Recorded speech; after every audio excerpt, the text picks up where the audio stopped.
নমস্কার বন্ধুরা, প্রমিলাস কিচেনে আপনাদেরকে স্বাগত। আজকের রেসিপি আমের চাটনি। এখানে আমি কাঁচা আমের চাটনি করেছি এই গরমে খাওয়ার জন্য। তো সবার প্রথমে এখানে আমি সরষের তেল দিয়েছি অল্প একটুখানি, তার মধ্যে দিয়ে দিলাম কালো সরষে আর একটা শুকনো লঙ্কা। এটা দেওয়ার পরে তেলের মধ্যে কিছুক্ষণ এটাকে আমি নাড়াচাড়া করে নেব। তারপরে দিয়ে দেবো একটা গোটা কাঁচা আম, এটা আমি পিস পিস করে কেটে নিয়েছি। এরপরে এখানে দিয়ে দেবো একটু পরিমাণ মতো নুন আর একটু হলুদের গুঁড়ো। নুন হলুদ দেওয়ার পরে কিছুক্ষণ এটাকে কষে নেব।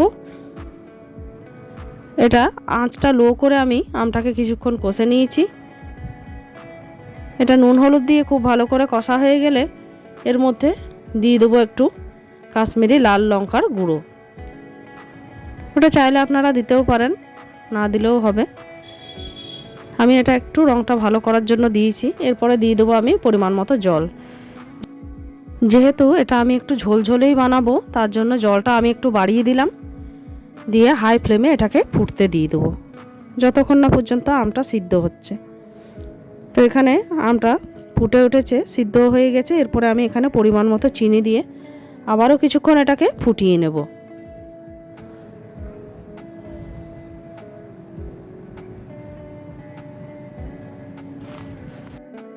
এখানে ঝোলটা ফুটে উঠলে কিছুটা কমে আসলে আমি এবারে আঁচটা বন্ধ করে আমটা নামিয়ে নেব।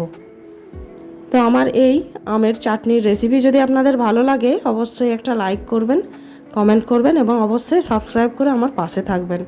দেখা হবে অন্য কোনো এক রেসিপি নিয়ে। আজ এই পর্যন্তই, ধন্যবাদ।